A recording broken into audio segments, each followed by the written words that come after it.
By 1944, thousands of German soldiers had been captured on battlefields across Europe and North Africa. They expected one thing when they were shipped across the Atlantic: punishment, revenge, humiliation. That was what Nazi propaganda had promised them. Instead, they arrived in America. The journey itself was terrifying. Blindfolded, guarded, packed onto ships they believed might never reach land. But when the trains finally stopped and the camp gates opened, confusion replaced fear. There were no beatings, no starvation, no firing squads. German prisoners were given beds, hot meals, medical care.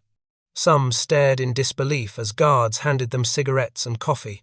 For many, the shock deepened when they were allowed to work outside the camps on farms, in factories, repairing roads, harvesting crops.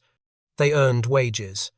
They sent money home, and no one shouted at them for speaking German. What unsettled them most wasn't kindness alone. It was normalcy. American towns continued their lives around them. Stores were full. Cars filled the roads. Electric lights burned through the night. For men raised on the idea that America was starving, collapsing, and racially divided beyond repair, this was a revelation.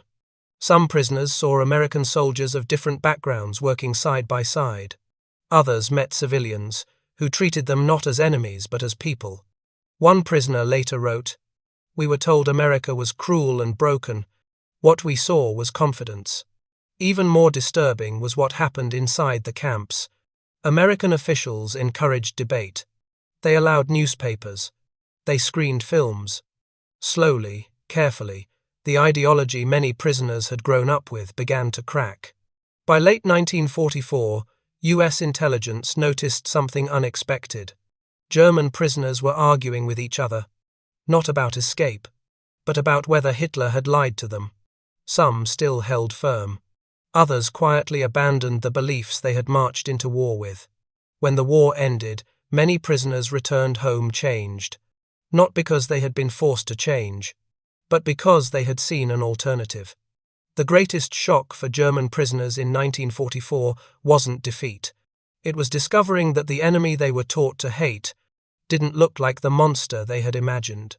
And sometimes, the most powerful weapon in war is not cruelty, but contrast.